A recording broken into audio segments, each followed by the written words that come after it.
Better Call Saul is one of the most popular TV shows right now, and for good reason. The writing is incredible. The acting is phenomenal. The cinematography is beautiful, and the story is so well paced. It's no wonder that people are obsessed with it. However, there are some scary facts about Better Call Saul that no one really talks about. So here are 10 things that are spooky on Better Call Saul. Number 10. An actor from the show has passed away. It's no secret that actors pass away all the time. Many beloved actors have passed away before their time, and many more have passed after leaving us with an incredible legacy. Sadly, Better Call Saul has been hit by this terrible curse as well. One of the actors on the show, named Mark Margulies, who played the role of the terrifying Hector, sadly passed away in August of 2023 at the age of 65. He had been suffering from cancer for quite some time, and he did get to finish filming his scenes for the final season. However, he sadly won't be able to see it, since he passed away before the show premiered. Rest in peace, Mark. Number 9. Real-life inspiration. Better Call Saul is a prequel to Breaking Bad, which means that the creators of the show have to make sure that the show stays true to the original series as much as possible. This includes the characters as well. You see, Bob Odenkirk, who plays the role of Jimmy McGill, was actually inspired by a real person. During the filming of the first season, Bob met a lawyer named Bill Hanker, who apparently looked just like him. And when they met, Bill was actually representing the cartel at the time. So it's safe to say that this guy was a pretty bad dude. However, despite his rough appearance, Bob said that Bill was a very nice guy, and that he enjoyed helping out the Better Call Saul crew. No.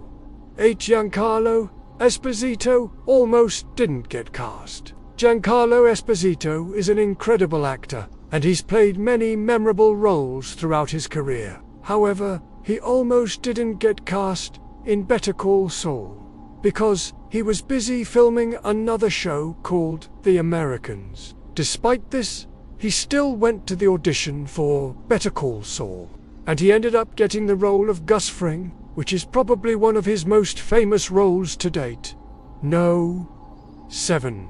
Rhea Seehorn almost didn't make it either. You see, Rhea Seehorn, who played the role of Kim Wexler, was busy filming another AMC show called Halt and Catch Fire, but she still decided to go to the audition for Better Call Saul. She went to an open call along with 500 other actresses, and she ended up getting the part.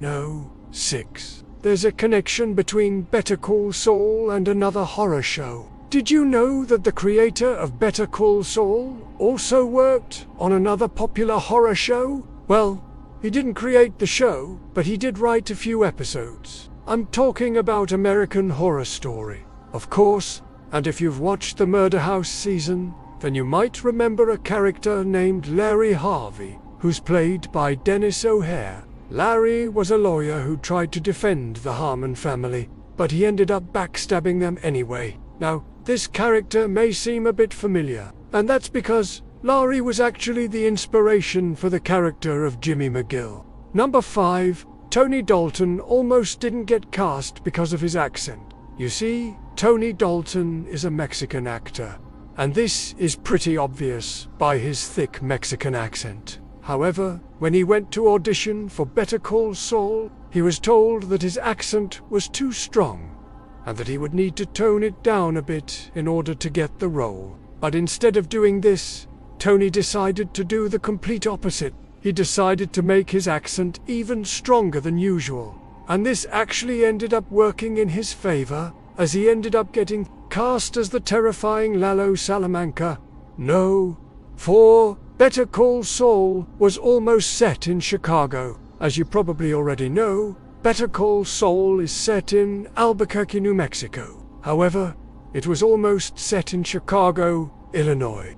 But the creators of the show decided against this, and they were probably glad that they did, since Chicago is known for being a violent city. In fact, Chicago is ranked as one of the most dangerous cities in the world, so it is safe to say that Better Call Saul would have been a lot more intense if it was set in Chicago. The writers wrote themselves into a corner. Let me explain. When the writers were planning out the show, they had no idea what was going to happen in the future. They knew that Jimmy was going to become Saul Goodman, but they weren't sure how or why. However, as the show progressed, they came up with a pretty solid plan. They decided that Jimmy would get a call from Walt after he killed someone in.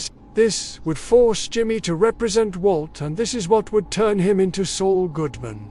But here's the thing. While filming Season 5, Bob Odenkirk suffered a heart attack. This meant that production had to stop while he recovered. This gave the writers plenty of time to replan the show, and they decided to scrap the whole Walt storyline. Instead, they made Jimmy go to Omaha and meet a man named Dean Takovich. Now, this might seem like a small change, but it actually changed the entire plot of the show.